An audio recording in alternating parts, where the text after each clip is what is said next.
Okay, recording started. Awesome. Well, maybe we'll give another 30 seconds and then we'll get going.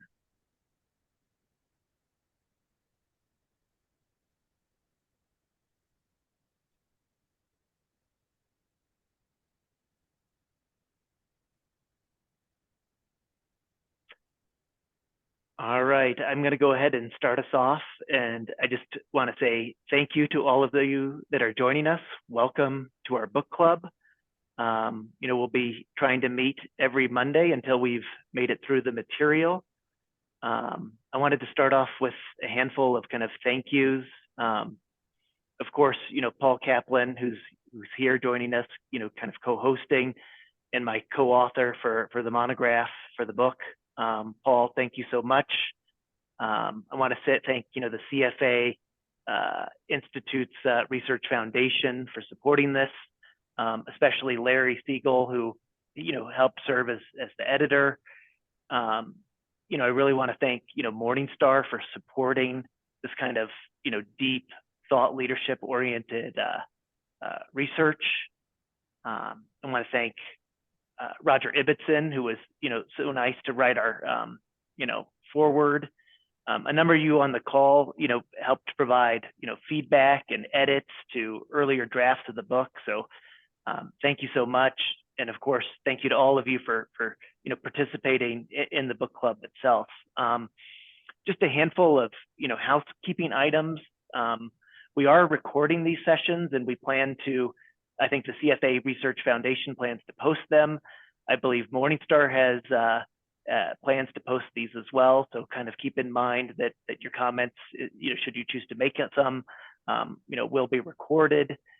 We kind of have a mix of mostly, Morningstar employees, but we're joined by some outside gurus, and I think kind of our mix of who's all on the call will change as kind of we move through this.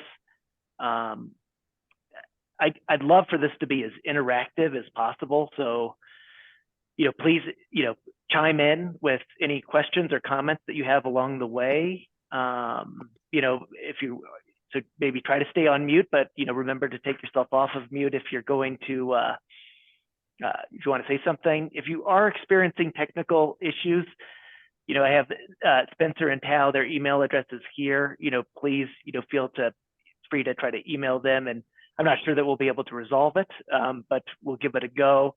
And then maybe a quick compliance note, which is, unbelievably ironic from my perspective, is of course, this is not actually advice, but I'll say, the goal of the book is to be a blueprint for advice in the future. So with that, welcome.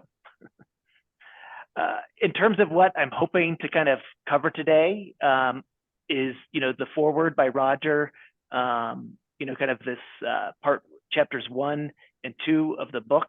I don't know if we'll make it all the way. It depends on how many discussions, sidebars, questions, comments people have along the way. If, and under no circumstances am I going to go past chapter 2 today. If we somehow come up short, that'll be where we kick off.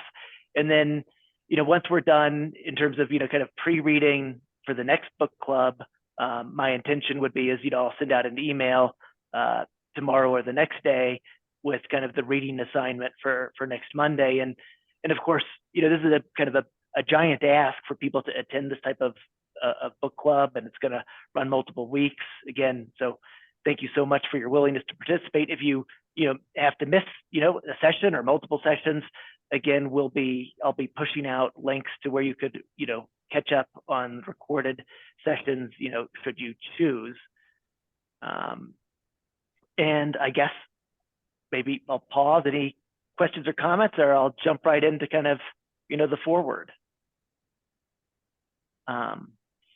So again, Paul and I asked, of course, Roger to write the foreword, for the book. And I'll say I wasn't quite sure what we were going to get from Roger.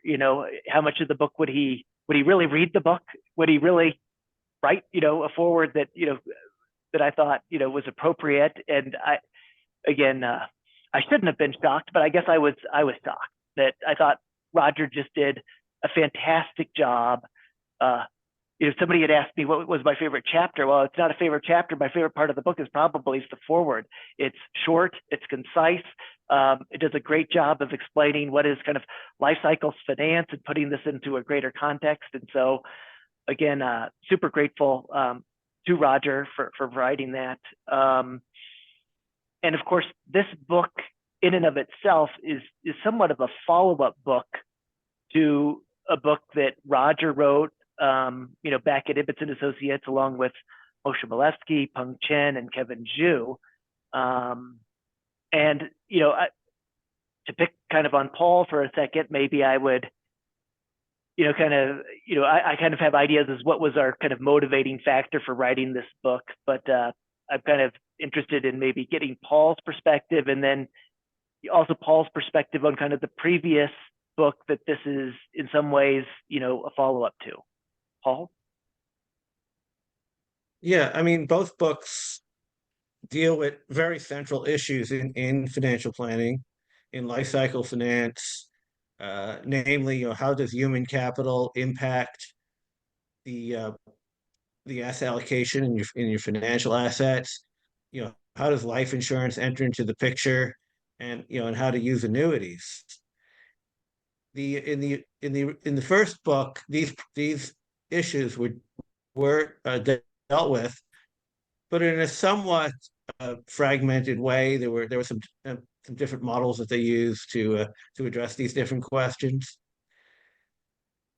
But I think the most important difference is that the first book, while it dealt with those issues, did not deal with, I think from our point of view, is one of the most essential issues in financial planning, which is how do you decide how much you can consume today versus tomorrow? How do you, what do you base your level of consumption on? How does it evolve over time? And in the original book, that was not consumption was taken as a given, so it wasn't dealing with that issue. Whereas in much of our book, that aspect of lifetime financial planning is very much front and center.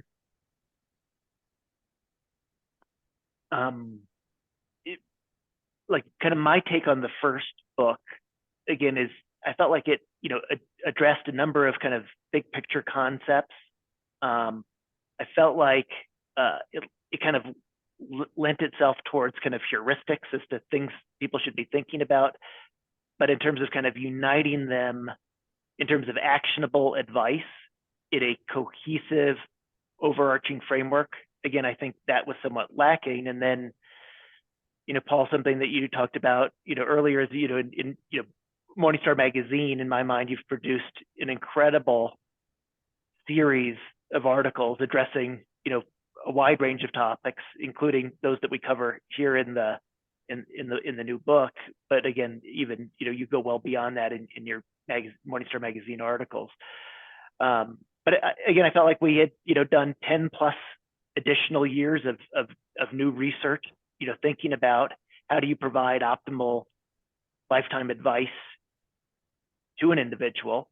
And so again, I felt like we had something to say, and something that I had, been interested in for a long time was how do you really, link life cycle finance to kind of the more, I guess, common areas of advice that people are providing, like asset allocation, like portfolio construction.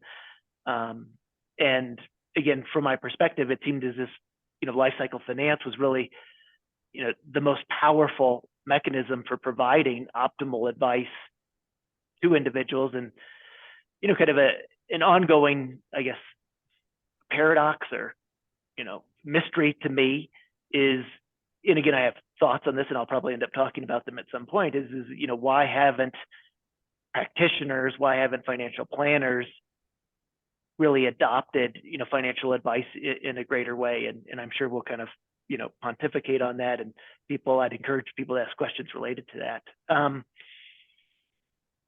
Before I move entirely off of the foreword, I don't know, I'll, maybe brief pause if somebody has any questions related to Roger's foreword, speak up, or we can move on to to kind of chapter 1 and gone. And so on to kind of, chapter 1 of the book. I did try to produce some learning outcomes, probably, not my strengths, but, we want to talk about some of the key questions that are answered about life cycle finance, try to set the stage for kind of the 3-part model that we produce throughout the book. And of course, the book is organized into 3 parts that I'll be, talking about in a bit. And we'll be talking about for several weeks to come, or multiple weeks to come. And then, trying to introduce, some of the kind of the key terms that one needs to know in order to kind of have this type of discussion. So again, I'm going to start with kind of some basic definitions, but again, I don't know that I like these that much, and I'd encourage others to kind of chime in with, better definitions if they have them. But here you can see that, life cycle finance is kind of the specialty in finance that focuses on issues faced by individual investors. A point that, Roger made in his foreword is you only have one life to live, so you better get it right. I really like the second bullet point, and I'm not sure who kind of first, described it this way, but, what is, life cycle finance? It's kind of maybe the economic approach or the economist's approach to how financial planning, ought to be done. And then maybe getting to more technical definition here on bullet point 3, it really stems from neoclassical economic theory of rational behavior. It is the application of utility theory to decision-making under uncertainty to arrive at the answer or plan focused on lifetime consumption that maximizes the investor's expected utility. Maybe that leads to, well, what's utility? I'm going to, David, you're on the call, you sometimes define that, but it's kind of satisfaction, it's general happiness, et cetera. And again, maybe something, where we'll have some questions about is, again, a lot of this approach and the approaches that we're taking in this book is the idea that, this is a normative approach for, a investor that, we're hoping will be able to, behave rationally and follow said advice. And of course, I think, with behavioral finance, there's a lot of questions about, is normative advice based on kind of the idea that the investor is going to be rational? Should we be using that type of model? And I believe the answer is yes. And if people have questions on that, we can certainly kind of, dig into it. I think of life cycle finance as really focused on the strategic planning oriented questions that advisors and wealth managers, are trying to answer on behalf of their clients. So, how much should you be, spending and or consuming? How much should you be saving? How much should you be investing? How should you be investing? How to allocate your financial capital, so the part that is, tradable and can be invested however you would, like. Should you be purchasing, life insurance? And if so, how much? What is your plan for leaving money to loved ones or perhaps the cause? And kind of what is the role of annuities? And so, again, I think sometimes I describe these as kind of first order oriented decisions. And Paul, I think you dislike what I describe as first, but these are the questions that I feel like that you really want to get right. These are the ones that are going to influence, kind of how successful you are within, kind of financial planning for life. And if anything, the investment piece, that I feel like as an industry that we're so focused on, which fund could I be buying? Could I be using active or passive?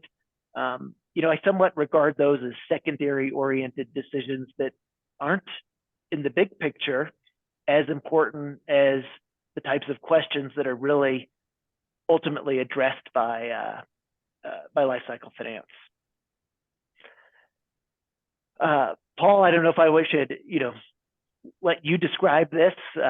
Maybe I will if you will let me. But this is kind of a depiction of an investor's life cycle, and a lot of the major pieces that we'll be discussing here today. So Paul, I'm trying to get you to. Okay, well, this is actually a chart that actually it was Roger Ibbotson really strongly recommended we include this. It's a graphic that just shows what what do we mean by life cycle finance?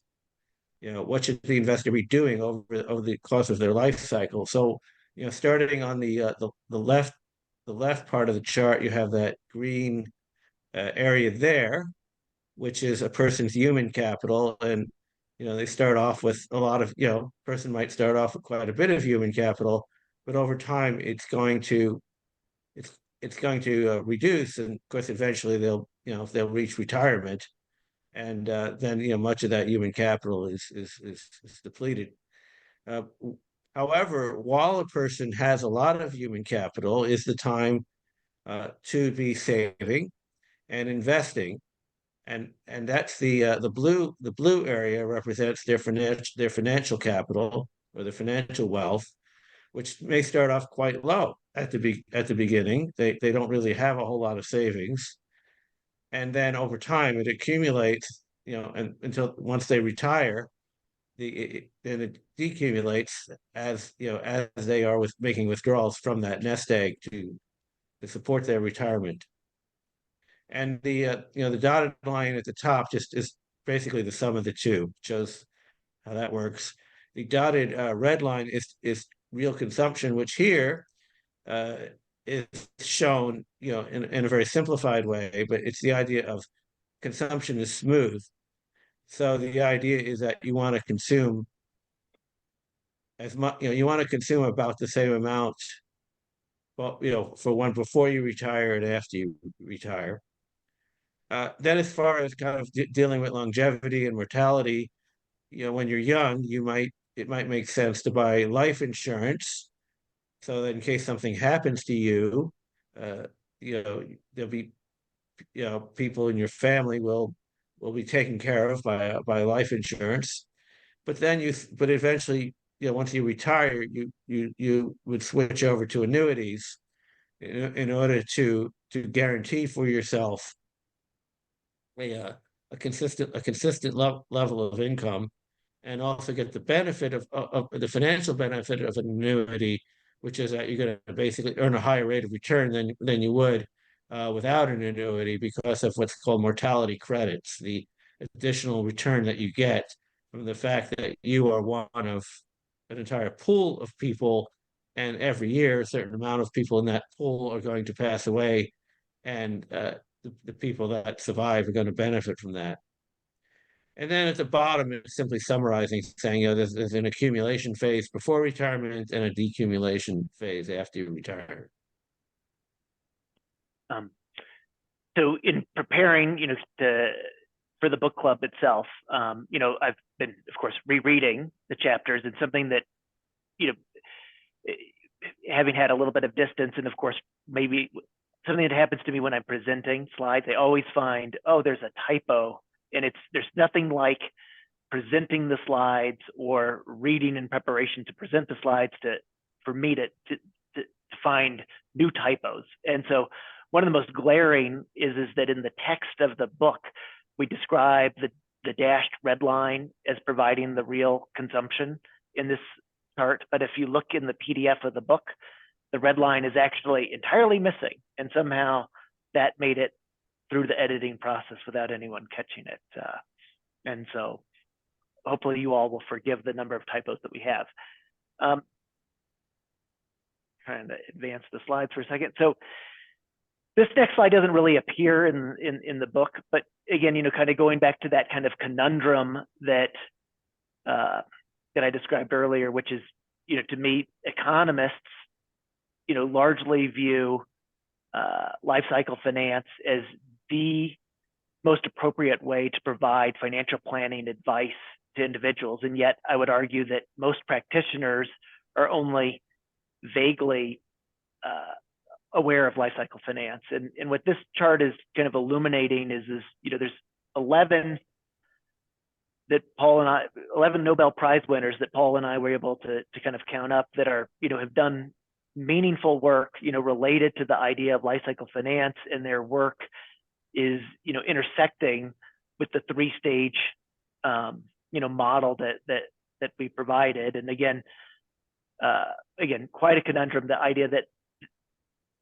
so many economists with such, kind of a fantastic, pedigree, kind of agree on, and economists don't agree on much, here's the right way to pursue financial planning, yet for reasons that are unclear to me, again, kind of life cycle finance is not generally part of, our investment textbooks. It's not really part of the CFA oriented curriculum. Maybe it is just, a small degree.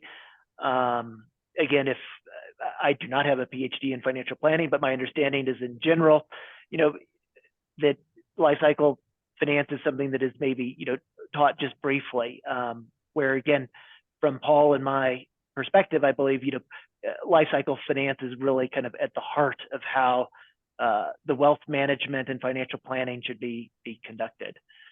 I spoke about, kind of, some of the things that somewhat covered in the chapter is, kind of, talking about just different definitions. I think, the vast, majority of these are self-explanatory.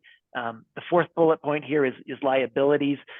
We're not really talking about liabilities. I guess we use the term liabilities, but people, want consumption, and they're, we're focused on treating what I would call their non-discretionary consumption as if it were a liability. A part of what they must pay for may in fact be a legal liability, but in general, these are soft liabilities, but we use the term liabilities again to refer to that non-discretionary, consumption-based need.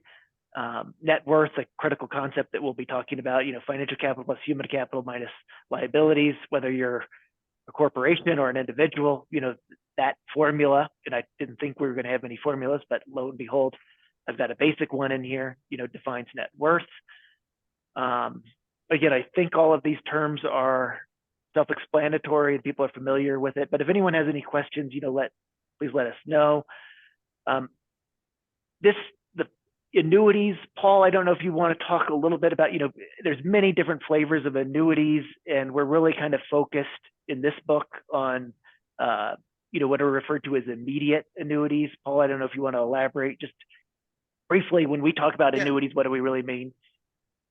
Well, yeah, I mean, using annuities is something that really it comes straight out of economic theory, that that basically what you should be using annuities. As I mentioned earlier, you do get that mortality credit, you get that higher rate of return than you could otherwise. It's annuities, a guaranteed lifetime income for no matter how long you live. There's the IFA, the fixed annuity, which pays a fixed amount, possibly with an inflation adjustment.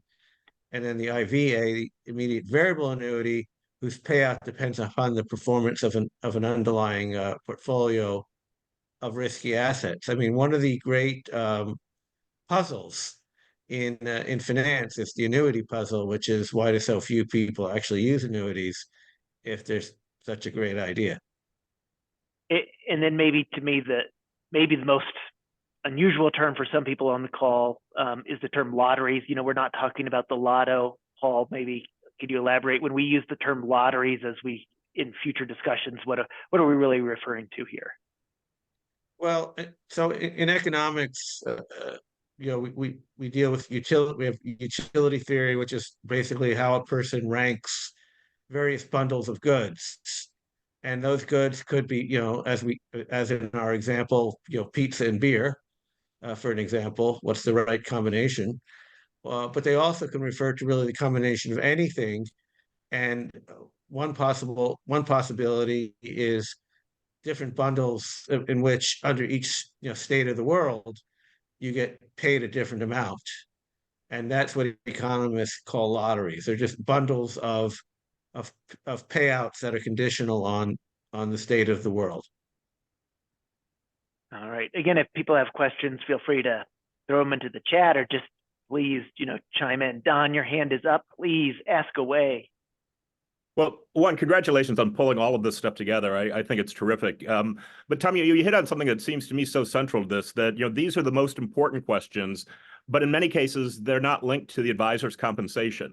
I don't know any advisor who gets paid for advising on human capital. And I'm wondering, as you've sort of dealt into all of this, you talk about the payout for the investor, but have you had thoughts about how we could better structure the compensation to the advisor, given your understanding of the full life cycle and the broader sense of planning going on here? What would be a healthier approach for the industry in terms of advisor compensation, given this, this state of the art in the service that they offer? I wish I had a great answer for you. And Don, I know this is a topic that I've heard, you mentioned many times, that our compensation structure seems to be off. And again, I think I'd say, like if we think about our textbooks as an example, like almost all of the textbooks, in my opinion, were mostly written, in an era that was defined by, say, the defined benefit plan, which is what people relied on for retirement.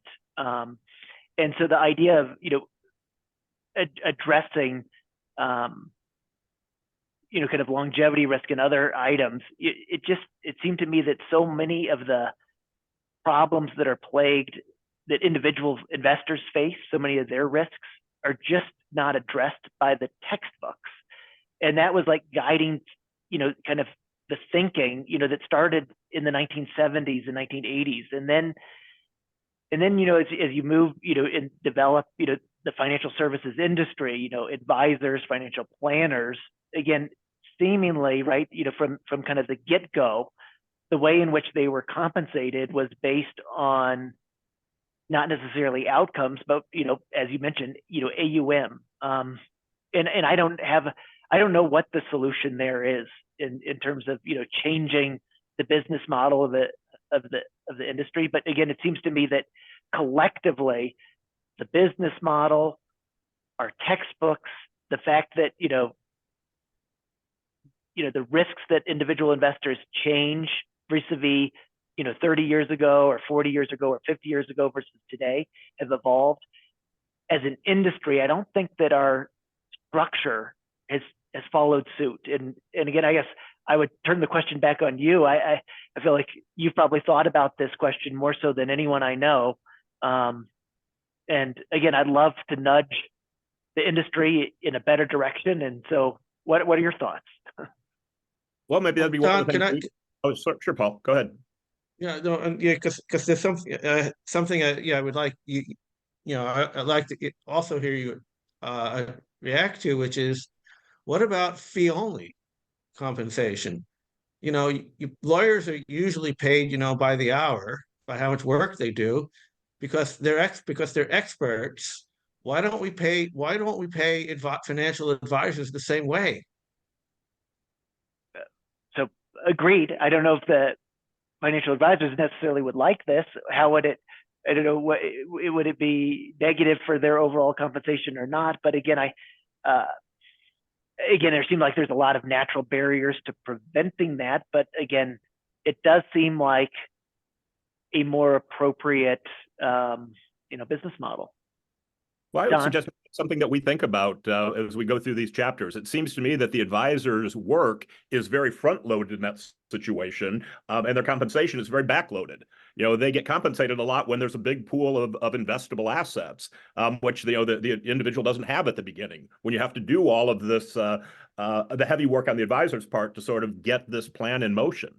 But I think it'd be a great thing for us to kind of be thinking about as we go through this. If this is state of the art for financial planning, what are the implications for compensation for financial planners? Is there a better way to be doing this? And could this be something that Morningstar uses its position to advocate for, based on linking, the effort to the benefits? Absolutely. For what it's worth, at the conference this year, we're trying to make the opening presentation I do focus a little bit on advisor expenses and how to think about that going forward. So there might be an opportunity to do a little bit of linking to this as well. Great. Anyone else? Tom, Paul, wanted to also, just to clarify on the definition slide, like you clarified for annuities, which I think is really helpful, but for life insurance, there are also, permanent life insurance, term life insurance. Just any commentary quickly on what you're really referring to there would be great. And so, generally we're referring to term life insurance, where each year, the life insurance need for the individual would be, calculated via the life cycle model. And each year the person would put in, to affect the appropriate level of life insurance. And as you know, and Paul, feel free to elaborate, of course, there's many different flavors of life insurance that are a little bit more complicated, that bundle or life insurance protection with an investment component. Paul, I don't know, do you have anything to add there? Yeah, I mean, we're thinking of term life insurance primarily, which is pure life insurance, not bundled with any investment product. Because if as they say, buy term, invest the difference. So ideally you'd like to separate your insurance decision from your investment decisions. The only argument I can think of for any kind of bundled product is just maybe people wouldn't, unless people are paying it in the form of a life insurance premium, maybe they wouldn't save.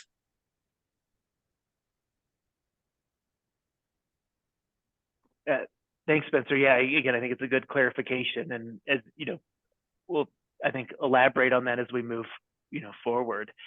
And so again, the purpose of chapter 1 is kind of setting the stage for the 3-part model. And again, I guess nothing more than exhibit 1.2 here does a good job of kind of a graphical representation of the 3 parts of the book that we integrate into, I would argue, is a new class of combined model that, to my knowledge, doesn't exist anywhere else. Again, I think it is, the type of model that if I were a financial planner, I would want to have at my disposal to use and to help provide, great outcomes for the clients that I'm trying to serve. And so part 1 of the book, and the first kind of element of the model that we have, is the life cycle model. Again, we refer to this as the parent model. This is, the type of, again, based on life cycle finance, this is the element that I think so many practitioners are generally unaware of. Again, I think of life cycle model is almost like a form of, IBM, Big Blue, AI oriented master chess player, kind of anticipating all sorts of, random or stochastic outcomes that occur across somebody's given lifetime. And in light of all of those random possible paths, big picture, what should somebody be doing? And again, in the model that Paul and I produce here, it's helping one to determine the elements of somebody's, economic balance sheet. And I'll be talking about the balance sheet here in a minute when we move to chapter 2. But it, the life cycle model provides those big picture answers and provides, output that serves as an input into our child model, which is our asset, allocation, asset location, optimization framework, which in my opinion kind of represents a new first, if you will, within the world of financial modeling and financial economics, which is, we put forward something called net worth optimization, which is the basis of this child model. You could think of it as an extension of Markowitz's mean variance optimization, but inside of that optimization, we are including the individual's human capital as well as their liabilities. Again, where liabilities is that, non-discretionary, consumption-based, desired spending or necessary kind of spending stream. In a single simultaneous optimization, the net worth optimization is able to determine the appropriate target asset allocation within somebody's financial assets for their qualified and taxable accounts. So doing that in a tax efficient, asset location oriented manner. And then those new separate evolving asset allocation targets then feed into our grandchild model, which is the multi-account tax-aware portfolio construction optimizer that can, in a single optimization, optimize across an individual's set of accounts. So this could be any number of taxable accounts, any number of tax-deferred accounts, any number of tax-exempt accounts. And the result of running kind of the entire model is having ongoing lifetime advice for everything listed down below, which is quite an impressive number of items to be addressing in a model. Paul, I don't know if you have anything to add before I keep on keeping on, and others may, of course, have questions.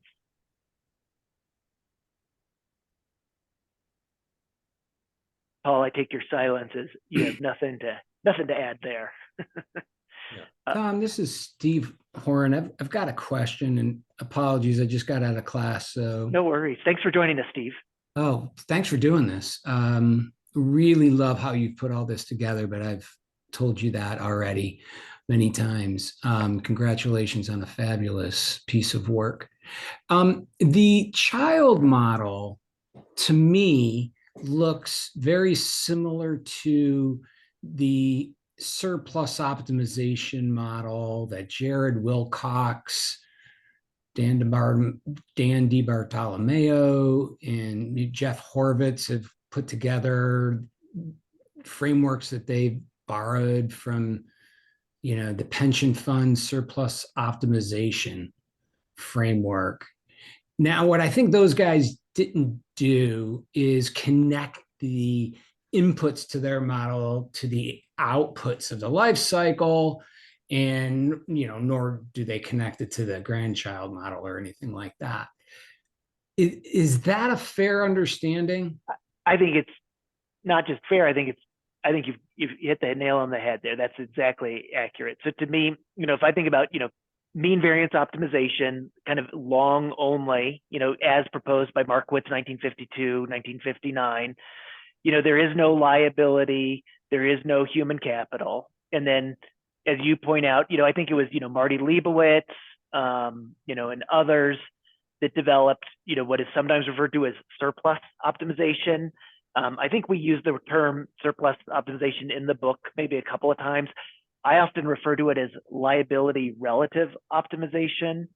And of course, Bill Sharp, Larry Tent, they also did work in this space. So kind of the first, let's call it extension, and a very important one of mean variance optimization is to move from asset only space into liability relative or surplus oriented space. And that's what we're doing here with the non discretionary consumption based liability, is we're treating it like a liability, and we're using, let's call it surplus optimization or liability relative optimization. And then to me, it becomes net worth optimization when we expand the left-hand side of the balance sheet to not only include assets, as these others have done, but we're now including human capital as a non-tradable asset modeled as a combination of other asset classes that capture what I might think of as the systematic characteristics of that human capital, of the cash flows that will be coming from human capital. And all of that's included in the optimization. And then something that I think is, in addition to doing that and including the human capital, what's new is that we, in a single optimization, are able to look across kind of the bucketed taxable, tax deferred, tax exempt accounts, and then say, from an asset location perspective, what should the asset allocation or policy portfolio be in each of those three different account types? Yeah.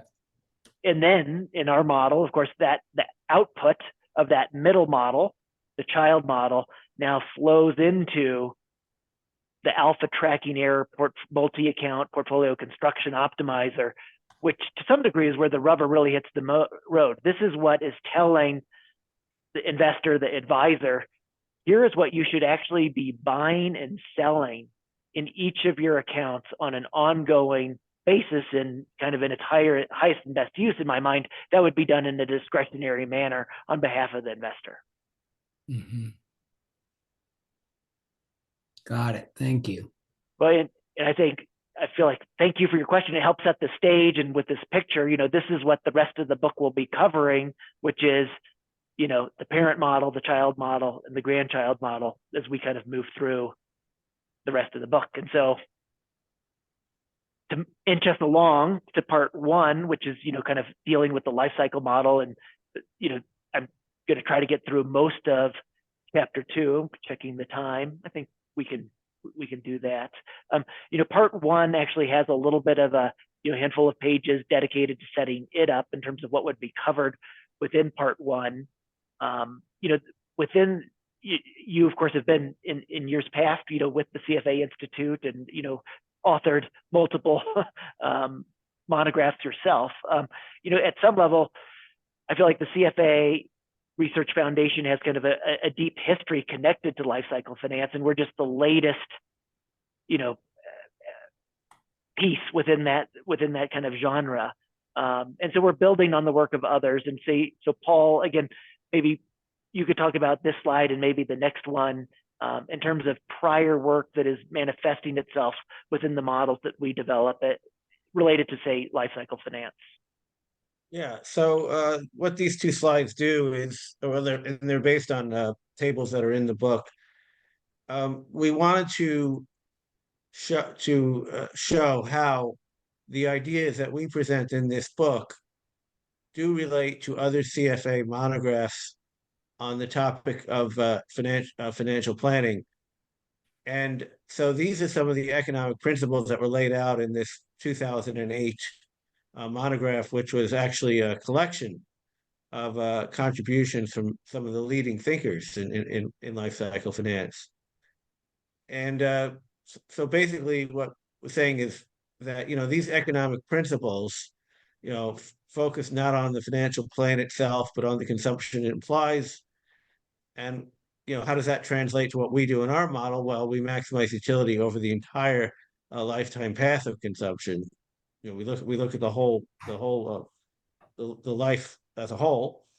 Financial assets are vehicles for moving consumption from one location in time to the life cycle to another.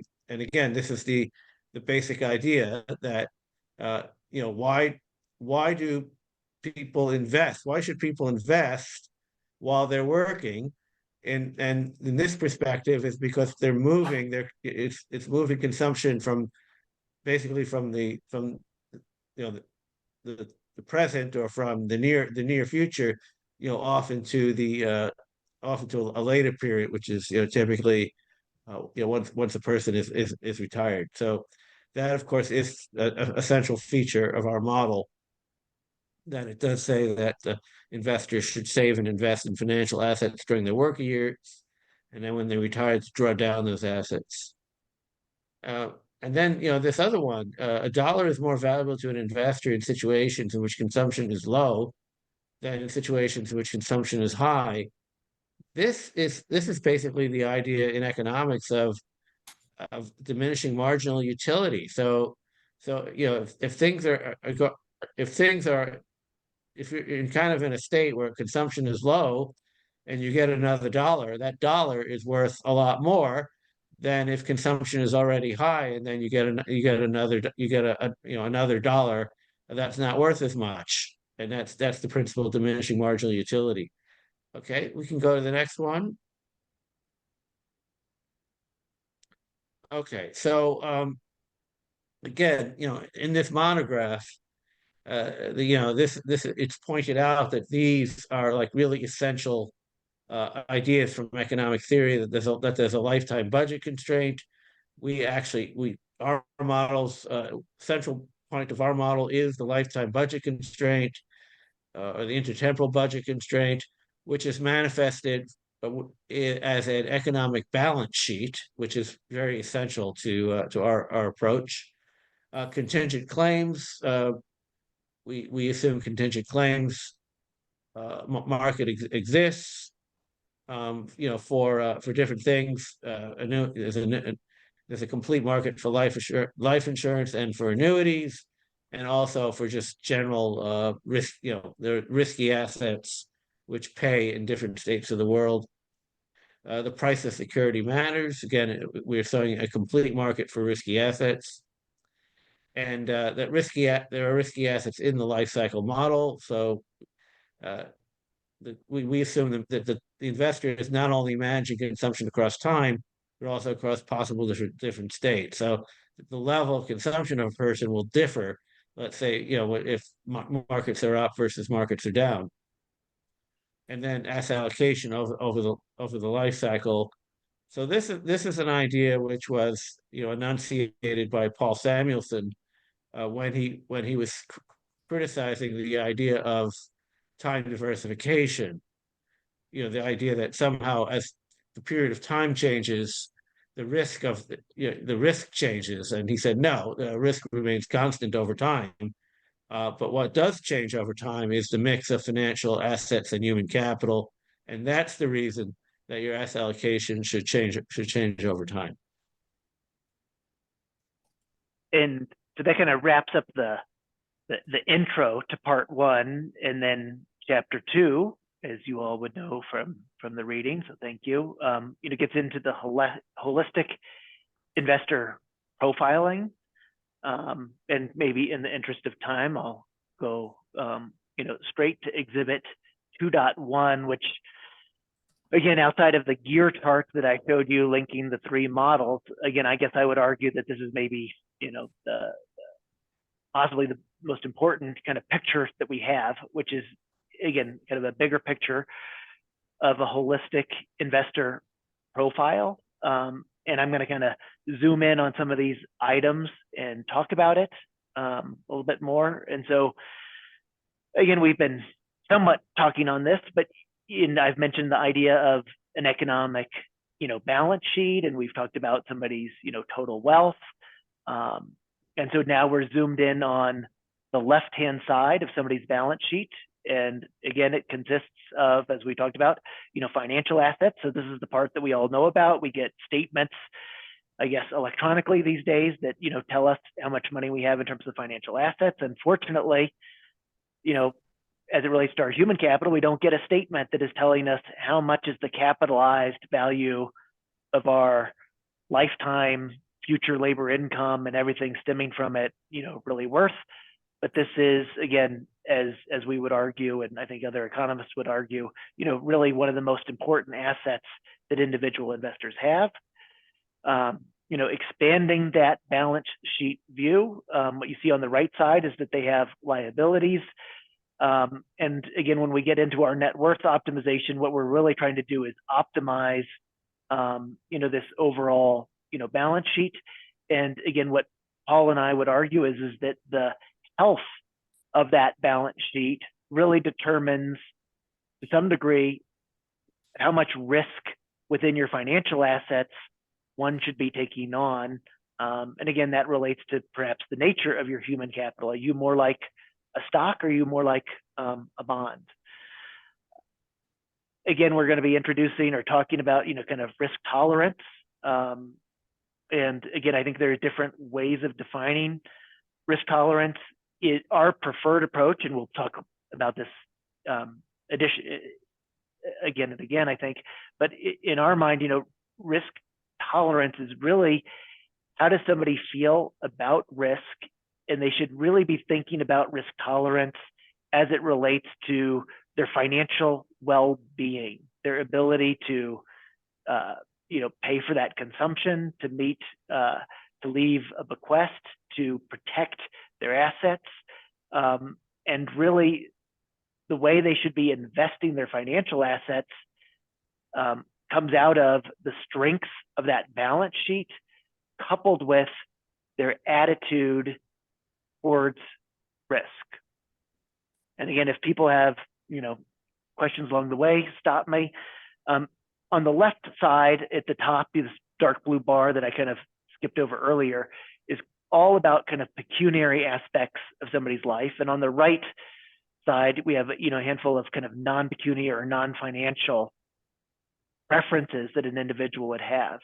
And, at the far left here, we define, there's additional preferences beyond risk tolerance that enter life cycle models that, influence their output. And again, they have kind of odd names that I think have almost detracted from practitioners kind of embracing them. So to the degree that one wants to build solutions that enable financial advisors and financial, planners to provide this type of advice,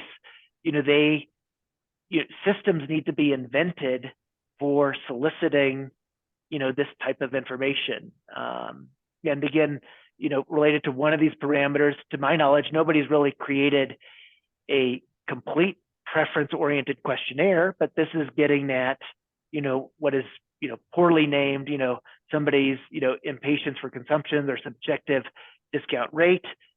And in the book, we do what I think is the first is we kind of put forth, here's a sample question. Admittedly, it's maybe a poor question, but, how do you try to get at somebody's preference for whether they want, more money kind of now or later? Lost making my thing go there. Moving on to this next, also related to consumption, is what is their preference for smooth consumption? And so here, in the book, we put forth, a sample question, and again, admittedly not the best question, but options A, B, and C present different real levels of consumption that somebody may be able to participate in. And then with consumption B, it's a little bit more volatile, although you see the average is higher than 100,000. It's gone up to $102,000 and $102,000 and $400,000. And then option C is even higher still, but even more volatile. But trying to understand, what kind of value or preference somebody puts on having relatively smooth consumption versus having perhaps higher consumption but at a more volatile amount. Kind of moving on to kind of that complete holistic investor profile, we have items related to bequest. And again, there's this, intergenerational elasticity, that we're trying to measure. How does one measure that? Well, boy, it's complicated. So here we put forth a sample question. We put through, 3 different scenarios, scenario 1, scenario 2, and scenario 3. And at this moment, in this particular question, we're not asking which scenario do you like the best. We're actually asking a different question at the bottom, which is, are you indifferent to these scenarios? Are you more or less okay with 2 of the scenarios, or do you have a strong preference? And that's, again, one way of trying to get to somebody's revealed, preference related to the flexibility of consumption versus, say, bequest. And then the final bequest parameter that is frequently in life cycle models is this, kind of strength of bequest parameter. And again, here now we're just saying, of those 3 scenarios that we just mentioned, which one do you prefer? And then again, so this lends itself to kind of a new way of, or more profound way of getting at further preferences that would help that financial planner, that financial advisor, have a better overall picture of somebody's situation. And in chapter 2, we begin to introduce, a hypothetical investor, Isabella, who at the beginning of the book is age 25. And as we move forward, we magically age Isabella. In the book, we assume that Isabella is, working with a financial planner, Paula. And we make the assumption that Paula is using a state-of-the-art financial planning, kind of robo-oriented system with embedded discretionary advice to assist Isabella throughout her journey. And, through, offering questions like this, Paula, the planner, has been able to, understand some of the key life cycle parameters that would go into an automated model. I see that there's a chat question. I don't know if I should be jumping in. I'm absolutely willing to make the slides available, and of course, we'll make the recorded sessions will be made publicly available, which I guess include pictures of the slides as well. So yes, we'll make all of that available. Thanks, Tom. I had a question on these numerical inputs. I love that we're able to take these conceptual things that you're driving at through these kind of stylized questions that a client might choose. And I guess there's two things I'm yearning for. And one is, I sort of know what the discount rate is, right? So I kind of know what 2% is, but I'm not sure I know what 50% is for eta or 35% is for theta. So I guess I would need a little bit more instruction about what those numbers mean. You know, is there a range in which they fall, right? Is it 0 to 1? And just something that gives me a little bit more meaning. And so I can assign more meaning to those numbers about what they mean and or where they truly come from. So I'll just say absolutely. We are getting close to the end of the time, and I guess I'm not gonna move past this slide. I'll try to answer your question, but if anyone has any other questions before we conclude, you know, please chime in. So, Steve, my answer is that, you know, as we move through this model, you know, we'll be kind of applying the different life cycle models that are leveraging these parameters. You can, I think, an individual investor, an advisor, you would almost be unaware of these parameters and what they mean.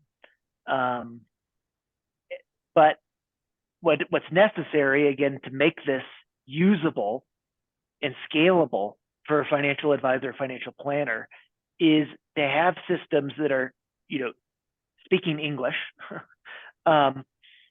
soliciting information about that participant, developing or individual, developing that holistic profile, and then explaining what somebody's profile is, again, using English as opposed to, you know, all of the labels on the left, again, I think do financial life cycle finance, you know, almost a disservice. You know, these are scary terms that are almost unusable. But again, how do you communicate about these kind of preferences in ways that make sense? And as we put forth these actual models, we'll be able to discuss what are reasonable ranges for these numbers that say a truly, like the home office that might be trying to calibrate models or developing models or perhaps even buying, you know, such systems that make this easy, you know, to deploy to their force. We'll talk about how Paul and I are thinking about it kind of in future sessions. Thanks. I want to be cognizant to never go over time, and we're right at time. I want to thank everybody for joining us today. We will essentially pick up kind of in the middle of chapter 2. And I imagine that we'll add to the kind of the reading list, not only chapter 2 to kind of to finish this off, but also we'll join in and hopefully everybody will read chapter 3 for next week. I will be sending out a link to the recording after this. If people have suggestions on, are we moving too fast, too slow, what they would like to see more of, what we could do better, please let me know via email. And again, I guess I will go ahead in the interest of time, conclude the session and say, thank you so much for your willingness to participate. And I look forward to seeing you all next week. Thank you.